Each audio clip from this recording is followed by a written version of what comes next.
If the king doesn't lead, how can he expect his subordinates to follow?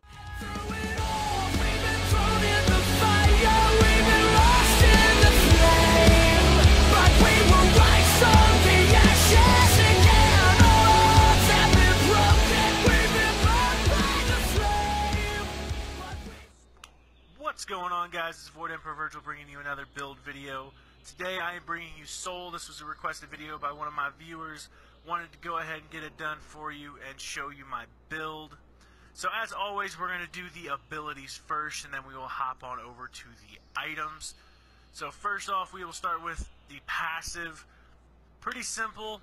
As you land basic attacks and abilities, you will fill up her heat gauge. Every 4% of her heat gauge, she gains 1% magic power and 1.2% attack speed. At 100% heat gauge, her basic attacks gain 25% extra damage. So pretty much the longer you're in a fight, the more damage you output. Now that heat gauge will decrease once you hit 100. Over time it does decrease, but as soon as it decreases, you can build it right back up.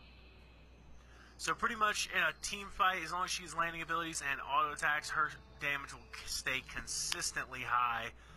So next up is her first ability. She drops an AoE around her feet, and it heals her while damaging enemies, although it doesn't do very much damage, and most of the time they're not going to stand on it. The main portion is it fills up your heat gauge quite fast. Late game, when this is maxed, it fills your heat gauge up to 80% from 0. So you're like, oh no, we're breaking into a fight, you haven't had time to fill up that gauge.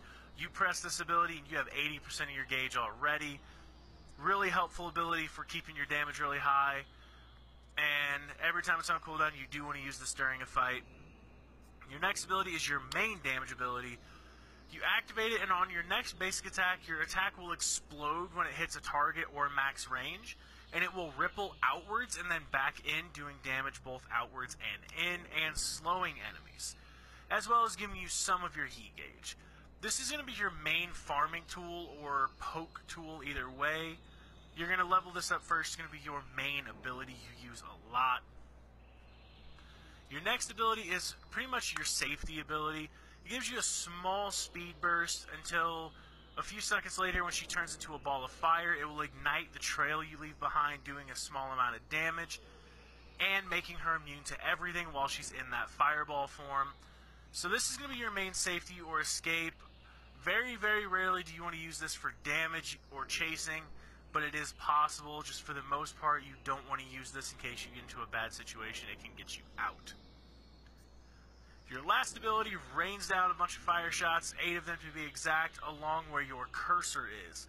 So you have to aim it, activate it, and then you have to move your cursor where you want it to go, because it will follow exactly where you move.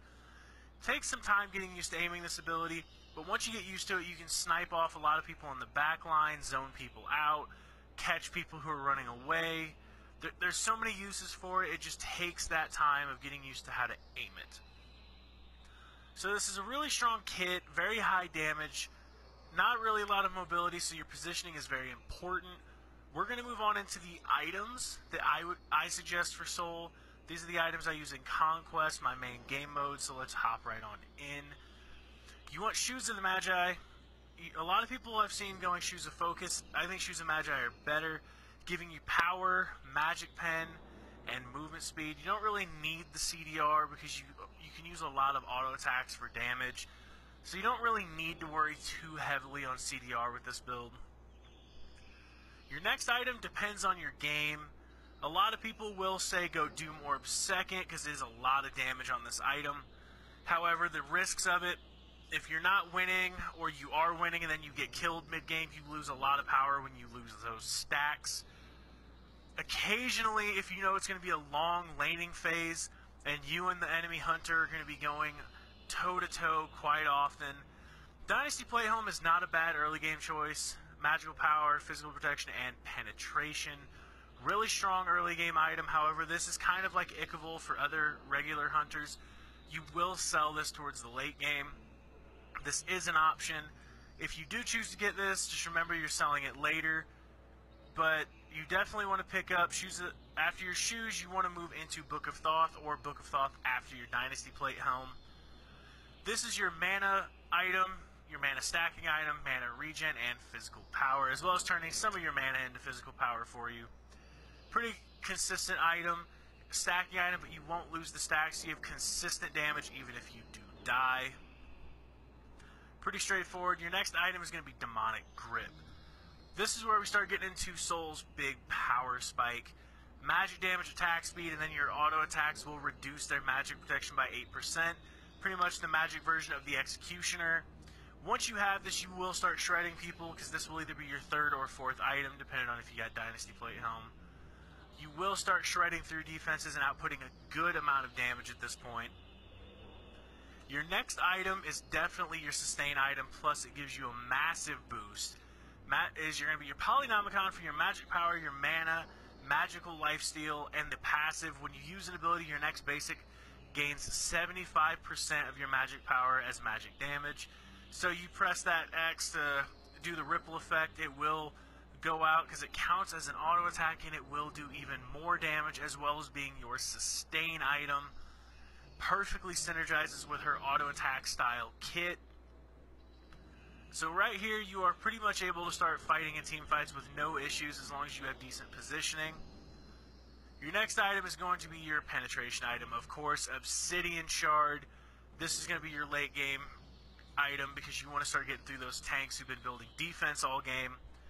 At this point, you're either at 5 or you're at max items if you got Dynasty Plate Helm. This is where you would sell your Dynasty Plate Helm. And your last item should always be Rod of Tahuti. Rod of Tahuti giving you that magic power, the mana regen, and the passive of an extra 25% magic power. Once you have full items, just like Freya, she can carry a game. She has high damage, consistent damage, zoning. She does almost everything a mage can do, but she can also do it from the hunter position with her auto attack style. And being able to zone someone from a fight with your ripple or catch people out of position. She's just a super strong mage, whether you play her as mage or as a hunter. Either way, she has high damage output. This is the build I have. Hopefully you guys enjoyed it. If you did, please hit that thumbs up. Let me know. If you did not, hit that thumbs down. Let me know why you did not like it. And then if you have any requests for build videos, leave it down in the comment section. Or if you want to see a gameplay video using any of my builds or specific gods, let me know. I will check for it. That is all I have for you today. This is Void Emperor Virgil, going back to the Void.